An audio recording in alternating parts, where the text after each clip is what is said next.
नमस्कार कृष्णांत जी। नमस्ते नमस्ते, बोलिए। नमस्कार।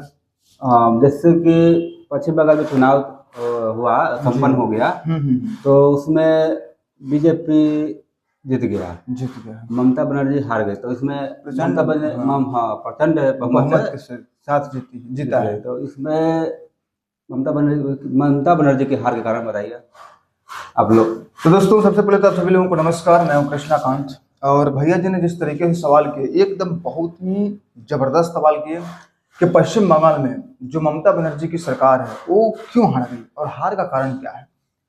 तो सबसे पहले आपको बता दें कि ममता बनर्जी का हार का बहुत सारा कारण है। ममता बनर्जी का गुंडागर्दी। अब कहेंगे गुंडागर्दी कैसे, मतलब संविधान के विरोध में जाकर के, संविधान को कुछ समझना नहीं है और जिस तरीके से विपक्ष पर आरोप लगाना है। अब जैसे कि जो ममता बनर्जी हैं, जिस तरीके से विपक्ष पर आरोप लगाती हैं, तो उनको शायद ये बात पता नहीं है क्या कि आज सोशल मीडिया का दौर है। अब कुछ भी मंच पर आकर कुछ बोल देंगे और जनता सिर्फ सुन लेगी? नहीं, सोशल मीडिया के माध्यम से बहुत सारे ऐसे चीज हैं जिसका कि निराकरण हमारे सोशल मीडिया के तहत आता है, सभी लोगों के पास पहुंचता है। तो ममता बनर्जी की गुंडागर्दी आप देख लीजिए कि क्या हुआ। अभी बंगाल में चुनाव हो रहा था, तो इसमें जो टीएमसी कार्यकर्ता थे, उनके द्वारा जो भी बीजेपी के समर्थक हर घरों में जाकर के ये धमकी दिया जा रहा था कि आपको टीएमसी को ही वोट करना है। अगर आप टीएमसी को वोट नहीं देंगे तो 4 तारीख के बाद आपका परिणाम क्या होगा, भुगतने के लिए तैयार रहिएगा। इस तरीके से खुलेआम धमकियां दिया जा रहा था।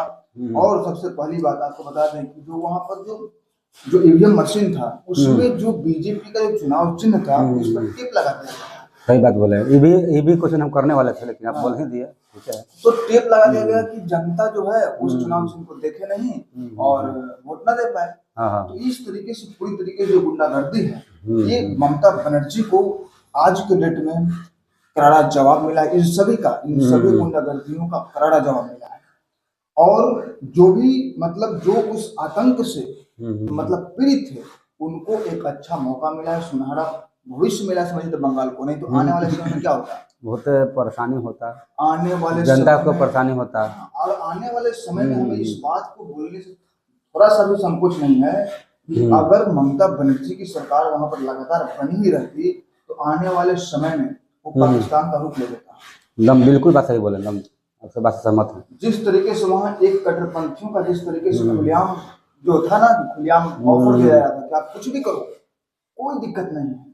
और ममता बनर्जी गुंडागर्दी आप देख लीजिए कि जब यही SIR बंगाल में शुरू हुआ था तो ममता बनर्जी पूरी जोर शोर के साथ इसका विरोध किया गया था कि हम किसी भी हालात में पश्चिम बंगाल में SIR को नहीं लागू होने देंगे। जबकि SIR जो है वो पूरी तरीके से क्या है, एक संवैधानिक प्रक्रिया है पूरी तरीके से। थोड़ा क्षमा चाहेंगे, हमारा जो ये है जो ऑफ हो गया है, बंद हो चुका है, बैटरी इसका डाउन हो चुका है। तो जो कहा था हम लोग, SIR की जो प्रक्रिया है पूरी तरीके से क्या है, एकदम संवैधानिक प्रक्रिया है। लेकिन इसके लिए क्या कहा गया ममता बनर्जी के द्वारा कि नहीं, इसको हम किसी भी हालात में लागू नहीं होने देंगे। मतलब क्या साबित करना चाहते हैं आप? और इनका तर्क ये था कि हमारे जो वोटर हैं उसका नाम जानबूझकर निर्वाचन आयोग के जो पदाधिकारी हैं, जो अधिकारी हैं, वो काट देंगे। अरे भाई, SIR का मतलब क्या होता है, स्पेशल इंटेंसिव रिवीजन। इसमें क्या होता है कि मतदाता सूची का शुद्धिकरण होता है। जैसे कि अगर कोई मतदाता का देहांत हो चुका है तो उस मतदाता का वहां से नाम काट देना और नए जो मतदाता हैं उनका नाम मतदाता सूची में जोड़ना, और जो यहाँ अब नहीं रहते हैं उसका नाम काट देना और जहां वो रहते हैं वहां पर उनका नाम जोड़ना। तो इस तरीके से मतदाता सूची का शुद्धिकरण है। और जब तक मतदाता सूची का शुद्धिकरण नहीं होगा तब तक वहां पर एक वैलिड सरकार कैसे बनेगी। अब जैसे कि मान के चलिए कि वहां पर बांग्लादेशी घुसपैठी हैं, बहुत सारे रोहिंग्या हैं वहां पर, उन लोगों के द्वारा अगर वोट दिया जाए और उनके द्वारा अगर सरकार बनाया जाए तो क्या है, एक वैलिड सरकार नहीं होगी। तो SIR के मुताबिक और हमारे भारतीय संविधान में यह वर्णन है कि अगर कोई व्यक्ति हमारे देश का नागरिक नहीं है, वो वोट देने का अधिकार नहीं है उसका। तो जो बांग्लादेशी घुसपैठी हैं वो क्या हमारे देश के नागरिक हैं? और उनके द्वारा जब वोट दिया जाएगा तो क्या हमारे देश में क्या वैलिड सरकार बन पाएगी? नहीं बन पाएगी। तो पश्चिम बंगाल में इसी को बनाया गया और इसी को किया गया कि SIR के तहत क्या है कि वहां पर जितने भी जो हमारे देश के नागरिक नहीं हैं और जो भी घुसपैठिए वगैरह हैं, उन सभी को यहाँ से बाहर निकालना और एक वैलिड सरकार का चुनाव करना। बात सही बोला। और जब वैलिड वहां पर जनता है, मतलब जिसका वहां पर मतलब भारत जो देश, हमारे देश के नागरिक हैं और जो वैलिड जनता है, उनके द्वारा जब वोट किया दिया जाएगा तो एक वैलिड सरकार बनेगी। तो इस तरीके से पश्चिम बंगाल में जो है एक वैलिड सरकार बनी है। और बहुत से लोग क्या कहते हैं, सेटिंग है। अरे सब कुछ सेटिंग किया गया है, बहुत सारे मुंह से आप सुन रहे होंगे। हाँ। तो जो विपक्ष है, जो अभी केंद्र, जो वही मौजूद जो केंद्र सरकार है, हमारे देश की जो मौजूदा जो केंद्र सरकार है, उनके जो विपक्षी पार्टियां हैं, उनके पास कोई मुद्दा बचा नहीं है। नहीं। क्या करते हैं, हारते हैं तो क्या कहते हैं, अरे चोरी किया गया, वोट चोरी है, वोट चोरी। अरे भाई आप कब जीतोगे? आप जीतोगे कब? बेमतलब का आरोप लगाओगे तब जीतोगे। अब जनता के लिए, जनता की क्या आवश्यकताएं हैं, उस मुद्दे पर बात करो। अभी हमारे बहुत सारे गांव के क्षेत्र ऐसे हैं जहां पर राशन वगैरह मिलता है, उन जगहों पर क्या होता है, बहुत सारे राशन का घोटाला होता है। उस मुद्दे को आप उठाइए। मिलना चाहिए 10 किलो तो मिलता है 8 किलो। वहां पर उस मुद्दे को आप उठाइए, जनता के हित की बात कीजिए, तब जाकर के वो आपको जनता वोट देगी। आप जिस तरीके से कहते हैं कि मोदी जी जो है, बीजेपी जो है वो वोट चोरी करता है, ईवीएम मशीन को खरीदा हुआ, ईवीएम मशीन को हैक किए हुए। अरे भाई अभी संसद में वो सब बकवास है, कुछ हार गया तो कुछ इसी बोलता है। हाँ, सही बात आप बता रहे हैं और जनता ये सब समझ रही है। अभी कुछ समय पहले की घटना है कि वहां पर एक संसद में मतलब ईवीएम मशीन को रख करके चैलेंज किया गया था कि अगर दुनिया का कोई भी हैकर को बुलाइए और ईवीएम मशीन को हैक करके दिखाइए। वहां पर कोई नहीं पहुंचा। इससे क्या साबित होता है, ईवीएम मशीन को हैक नहीं किया जा सकता है। लेकिन इसके बावजूद भी देखिए, मतलब विपक्ष के पास कोई मुद्दा बचा नहीं है। सीधे वो मौजूदा सरकार जो है उसके ऊपर आरोप लगाती है कि वोट चोरी किया गया है, ये है, वो है, फलाना है, ढकाना, तरह तरह का मतलब बेमतलब का उस आरोप का न सर है न पैर है। और जनता पूरी तरीके से इस बात को समझती है, इसीलिए जनता वोट के माध्यम से उसका जवाब देती है। तो लोगों को क्या लगता है, सेटिंग है, ईवीएम मशीन को खरीदे हुए हैं। अरे भाई अब मैं चैलेंज के साथ कर रहा हूं कि आप अगर जनता के हित की बात करेंगे, क्या जनता को क्या चाहिए उस मुद्दे पर अगर बात करेंगे, तो आप आने वाले समय में चुनाव जीत सकते हैं। आप देख लीजिए कि बहुत सारे अभी मामले ऐसे हैं जो कि किसी भी बच्चे के साथ बलात्कार हो जाता है, रेप हो जाता है, तो उसके लिए क्या एक ऐसा कानून आना चाहिए कि बलात्कारी जो लोग हैं वो डरें, वैसी दरिंदगी मतलब वैसी शर्मिंदगी काम करने के लिए डरें। और कानून कैसा होना चाहिए कि अगर एकदम सख्त होना चाहिए, एकदम पूरी तरीके से सख्त कार्रवाई, इस मुद्दे पर आप बात उठाइए ना। मौजूदा जो सरकार है उसके खिलाफ में ऐसी आरोप लगाइए कि जो बलात्कारी हैं उनके खिलाफ में ऐसा कानून आना चाहिए कि अगर कोई बलात्कारी है, अगर वो मत बलात्कारी है तो क्या होना चाहिए, उसकी पूरी की पूरी 100% जो प्रॉपर्टी है जब्त होनी चाहिए, उसकी नागरिकता को रद्द करना चाहिए। इस तरीके का कानून लाया जाए। तो इस मुद्दे को आप उठाइए ना। और आप कहेंगे, तो अब आप बहुत सारे ऐसे लोग हैं जो कमेंट में कहेंगे तो क्या बीजेपी इस तरह का काम कर रही है? वही तो मैं बता रहा हूं कि जहां जहां बीजेपी विफल है, जहां जहां बीजेपी को काम नहीं कर रही है, उस मुद्दे पर आप बात उठाइए। तो आप बात क्या उठाते हैं कि वोट चोरी कर रहा है, ये भी मशीन है। अरे भाई ये सब बेफालतू का बात आप क्यों कर रहे हैं? अब पहले वाली बात नहीं रही जब सोशल मीडिया नहीं था कि आप मंच पर आकर कुछ भी बोल दें और जनता समझ जाए। आज के डेट में सोशल मीडिया है, सभी जगह है। और सोशल मीडिया के माध्यम से क्या चल रहा है, क्या नहीं चल रहा है, और क्या सही है और क्या गलत है, क्या झूठ है, क्या सत्य है, ये सब की सब जानकारी सभी लोगों के पास पहुंच रही है।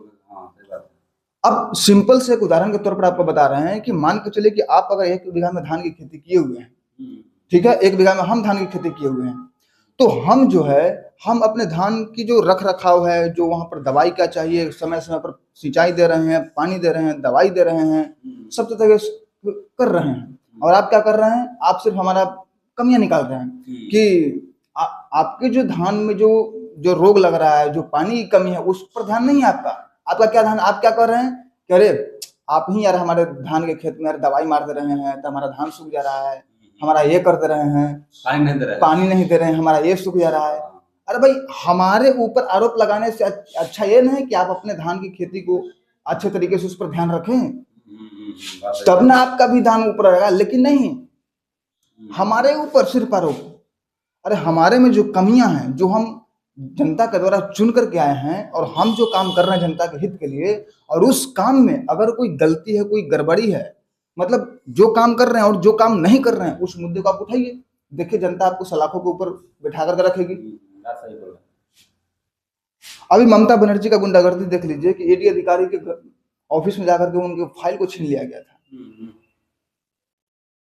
और बहुत- क्या बहुत वहां के बहुत खराब काम किया है। बहुत ज्यादा इतना खराब ज्यादा वहां पर गुंडागर्दी चलाया गया है, क्या बताएं। संसार होने वाला घटना है पूरी तरीके से।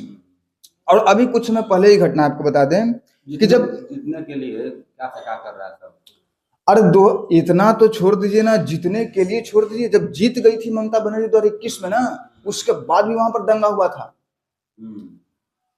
पूरे हमारे देश में। मतलब जो ममता बनर्जी की पहली ऐसी सरकार है जो जीतने के बाद दंगा करती है।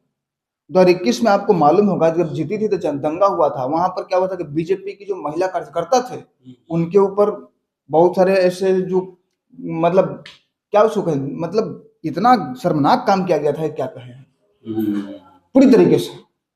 और अभी कुछ समय पहले ही घटना है, जब एसआईआर के बारे में आपको बताएं, जब वहां पर उसके विरोध में जब ममता बनर्जी खड़ी हो गई थी और सुप्रीम कोर्ट चली गई थी, मतलब उनके जो प्रमुख वकील हैं कपिल सिब्बल और अभिषेक मनु सिंघवी जैसे जो धाकड़ वकील हैं, उनके ऊपर से भी उनका ट्रस्ट हट गया था और खुद ही कोर्ट पहनकर सुप्रीम कोर्ट चली गई और ये बात रखी। तो सुप्रीम कोर्ट ने जब इसका जांचा परखा, इनकी बातों को सुना, तो उन्होंने बोला, सुप्रीम कोर्ट के द्वारा बताया गया कि एसआईआर जो है पूरी तरीके से निर्वाचन आयोग के अधिकार क्षेत्र में वो काम है और एक संवैधानिक प्रक्रिया ये होकर ही रहेगा।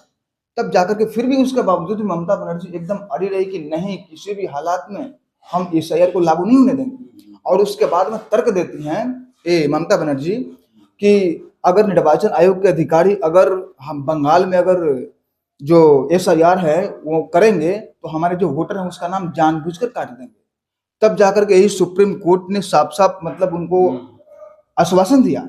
और आश्वासन क्या दिया कि वो किया गया वो काम कि मतलब जो सुप्रीम कोर्ट है उनके द्वारा एक बताया गया कि जो निर्वाचन आयोग के जो अधिकारी हैं उनके द्वारा बंगाल में एसआईआर नहीं कराया जाएगा, जुडिशियल अधिकारी के द्वारा कराया जाएगा, जुडिशियल ऑफिसर के द्वारा कराया जाएगा। और जब जुडिशियल ऑफिसर वहां पर गए एसआईआर के काम को करने के लिए, तो वहां पर किस तरीके से उनको घेर लिया गया, पूरी भीड़ को इकट्ठा करके घेर लिया गया, उनको बंधक बना लिया गया। आपको मालूम होगा यह घटना पूरी तरीके से। और जब घेर लिया गया तो वहां पर जो पश्चिम बंगाल के जो मुख्य न्यायाधीश थे हाई कोर्ट के, उनके पास जब कॉल किया गया मदद के लिए, तो वहां पर जो प्रशासन को कॉल किया गया उनके द्वारा, जो पश्चिम बंगाल के जो मुख्य न्यायाधीश हैं उनके द्वारा जब पश्चिम बंगाल के प्रशासन को कॉल किया गया तो कोई रिस्पॉन्स नहीं।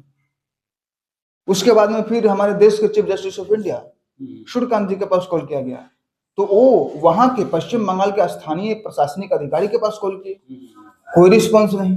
बहुत शर्मिंदगी वाला बात हो गया। तब जाकर के सेंट्रल फोर्स आई और सेंट्रल फोर्स आई तब जाकर के 9 घंटे तक उन सभी जुडिशियल अधिकारी को बंधक बनाकर रखा गया था और तब जाकर के वहां पर उनको छोड़ा। इस तरीके से आप गुंडागर्दी देख सकते हैं ममता बनर्जी का, बहुत खराब है। बहुत तो जो ममता बनर्जी का जो हार का कारण है वो कोई दूसरा कोई कारण नहीं है, उनका खुद का कार्य प्रणाली है। जिस तरीके से बिहार में जिस तरीके से हुआ, जो बीजेपी है बहुत प्रचंड बहुमत के साथ बीजेपी गठबंधन जीती और जो विपक्षी जो पार्टी था उसका गत किस तरीके से हुआ आप देख सकते हैं। इसमें भी क्या कहा गया कि वोट चोरी है पूरी तरीके, लेकिन वोट चोरी का जो मुद्दा है वो जो कांग्रेस के जो प्रमुख नेता हैं राहुल गांधी उठाते थे, लेकिन आप देख लीजिए कि जब इस बात को समझ गए तो तेजस्वी यादव जो है वो अब वोट चोरी का मुद्दा नहीं उठाते। आप उनकी जो बयान है जो भाषण है देख लीजिएगा आप, क्योंकि वो इस बात को समझ चुके हैं कि वोट चोरी का जो मुद्दा है वो इस बात को बोलते बोलते जनता ये बात को समझ चुकी है कि इसके पास कोई अब मुद्दा है नहीं, हम बस खाली बस यही काम है हमारा, एक ही काम बच गया है, हारने के बाद में वोट चोरी और कोई दूसरा मुद्दा उसके पास नहीं है। तो मैं इस वीडियो के माध्यम से कहना चाहता हूं कि जिस तरीके से बंगाल में जो ममता बनर्जी का जो सरकार जो गिरी है और जो बीजेपी की सरकार जो वहां पर प्रचंड बहुमत के साथ जो जीती है, इसका प्रमुख कारण क्या है?